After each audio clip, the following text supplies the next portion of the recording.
Hello friends, welcome to जेमजा study classes. आज हम स्टार्ट कर रहे हैं class 11 commerce statistics chapter 4 measures of dispersion. Exercise 4 solve कर रहे हैं जिसमें सेक्शन एफ ऑलरेडी अपलोडेड है। सिर्फ 2 क्वेश्चन ही मैंने अपलोड नहीं किए थे, क्वेश्चन 5 और 6, जो भी मैं आज इस वीडियो में आपको सॉल्व करवाने वाली हूँ। तो बाकी के अगर सॉल्यूशंस आप देखना चाहते हैं या समझना चाहते हैं, डिस्क्रिप्शन में आपको प्लेलिस्ट है, उसकी लिंक मिल जाएगी। स्टैटिस्टिक की प्लेलिस्ट लाइन वाइज एक सीक्वेंस में सारे वीडियोस ऐड कर दिए हैं। तो स्टार्ट करते हैं question 5। The following is a distribution of the following closing prices of shares of 100 different small scale industries on a certain day. Find the mean deviation of the closing price of shares. यहाँ पर mean deviation find करने को कहा गया है। shares की price given है और 100 different industries दिखाई गई है, small scale industries है, उनके shares लास्ट में किस प्राइस पे आके रुके थे एक दिन में, वो सारी प्राइजेस गिवन है। हमें mean deviation फाइंड करना है। तो सबसे पहले जो फर्स्ट स्टेप होता है वो यहाँ पर टेबल क्रिएट करना होता है हमें। हम एफ ऑफ एक्स यानी एफ आई एक्स आई ये वाली फार्मूला यूज़ करेंगे मीन फाइंड करने के as well as mean deviation find करने के लिए। तो यहाँ पर सारी प्राइजेस जो है वो लिख दी है। कंटिन्यूस फ्रीक्वेंसी डिस्ट्रीब्यूशन हम देख सकते हैं, यहाँ पर गिवन है। सारी फ्रीक्वेंसीज लिख लिए, उसका टोटल कर लिया है, 100 आ रहा है। जो 100 इंडस्ट्रीज़ हैं, मिड वैल्यूज़ फाइंड करेंगे बिकॉज एफ आई एक्स आई वाले ले रहे हैं, तो एक्स की वैल्यूज़ हमें चाहिए, इन सभी को ऐड करना है। यानी कि 0 + 10 डिवाइड बाई 2, आंसर 5 आ रहा है। तो इस तरह से मिड वैल्यूज़ फाइंड किए, सभी को ऐड करते जाना है। इस तरफ आप देख सकते हैं 10 + 20 30 डिवाइड बाई 2 15 आंसर आ रहा है। तो ये सारी वैल्यूज़ यहाँ पर हमने फाइंड कर लिए। बेसिक अगर आप इस चैप्टर की एक्सप्लेनेशन देखना चाहते हैं तो प्रीवियस वीडियोज़ जिसमें 4.1 2 3 4 एक्सप्लेन किए वो देखिए, उसमें मैंने अच्छे से सारे एक्सप्लेन किए हैं। और यहाँ पर मैं डायरेक्टली आपको जल्दी से कि कैसे सॉल्व करना है वो बता रही हूँ। Next F of x find करना है, तो इन दोनों को मल्टीप्लाई करना है कॉलम्स को। 3 × 5 15, 8 × 15 120, इस तरह से मल्टीप्लाई कर लिया, उसका टोटल करना है 4260 इसका आंसर आएगा। तो इस तरह से इतना टेबल क्रिएट हो जाने के बाद आपको मीन की वैल्यू मिलेगी। मीन फाइंड करते हैं। मीन फाइंड करने के लिए sigma F I X I upon N. F I X I करने के लिए sigma F I X I की वैल्यू रखनी है 2460 डिवाइड बाय 100 करना है, जो n लिया गया है। डिवाइड करने पर 42.6 आंसर आ रहा है, जो x बार मीन की वैल्यू मिली है। अब मीन डेविएशन फाइंड करने के लिए हमें x बार की ज़रूरत रहती है, और जो नेक्स्ट कॉलम्स हम क्रिएट करेंगे टेबल में उसमें भी इसकी रिक्वायरमेंट रहेगी। तो इस तरफ आप देख सकते हैं 2 कॉलम्स और ऐड करने आपको, x minus X bar in modulus और f into X minus X bar in modulus, ये 2 और हमें फाइंड करना है। तो यहाँ पर इस तरफ x minus X bar in modulus, ये सारी वैल्यूज़ कहाँ से आई वो भी एक्सप्लेन करती हूँ। ये जो x की सारी वैल्यूज़ है उसमें से आपको सब्ट्रैक्ट करना है 42.6, जो मीन की वैल्यू है। हमने अभी अभी प्रीवियस स्टेप किया, उसमें मीन की वैल्यू फाइंड की यानी कि x बार की। तो ये जो x बार की वैल्यू है, इन सभी वेरिएबल्स में से एक एक सब्ट्रैक्ट करना है। और अगर आंसर माइनस में आता है, नेगेटिव साइन निकल जाएगी बिकॉज ये मॉड्यूलस में रखा है। मॉड्यूलस का मीनिंग होता है जो नेगेटिव साइन है वो यहाँ से निकल जाती है।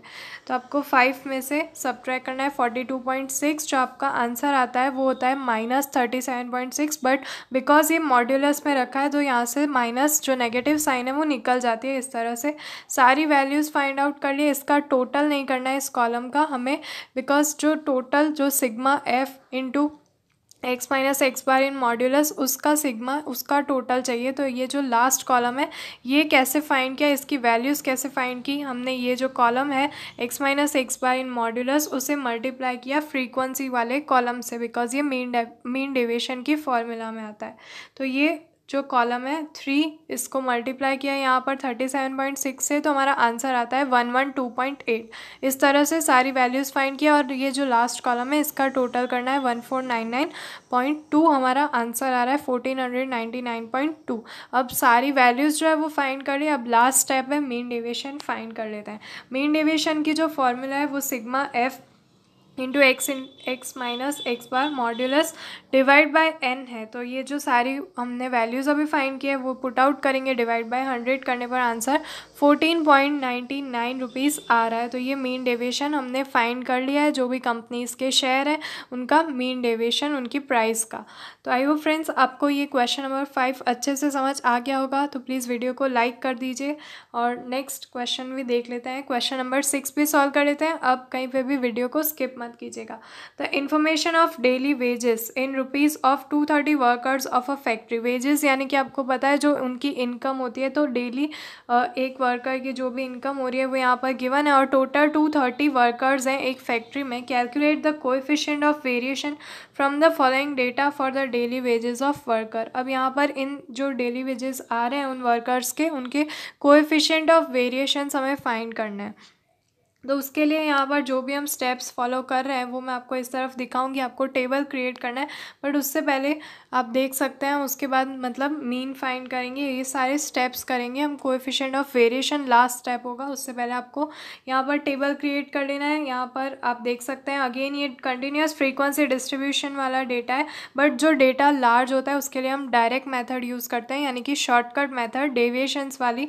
डी की वैल्यू फाइंड करनी है, बट उससे पहले मिड वैल्यूज़ तो फाइंड करनी ही होगी। तो मिड वैल्यूज़ फाइंड करने के लिए आपको अगेन वही स्टेप फॉलो करना है। 0 + 100 डिवाइड बाई 2 यानी 50 आंसर आता है। 100 + 200 300 डिवाइड बाई 2 150 आंसर आता है। इस तरह से सारी मिड वैल्यूज़ फाइंड आउट कर लिए। अब डेविएशंस फाइंड करते हैं। x - a divide by c करेंगे। x की वैल्यू हमें ये जो मिड वैल्यूज़ है x उसमें से एक अज्यूम करनी है। हमने ये जो सेंटर में गिवन है 450 उसे अज्यूम किया है।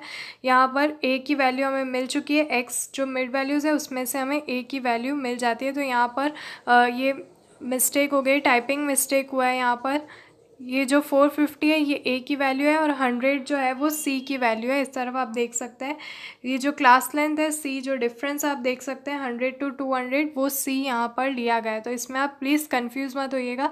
हमने यहाँ पर ये जो a है वो रखा है 450 और c 100 लिया है, यानी कि आपको 50 में से माइनस करना है 450 और 100 से डिवाइड करना है, यानी कि 400 आपका आंसर आता है। 100 से डिवाइड करने पर -4 इसका आंसर आ चुका है। नेक्स्ट स्टेप भी इसी तरह से करना है आपको। x जो 150 है उसमें से 450 माइनस करना है और डिवाइड बाय 100 करना है। तो जो 300 आ रहा था उसकी जगह पे यहाँ पर -3 आ जाएगा 100 से डिवाइड करने पर। तो इस तरह से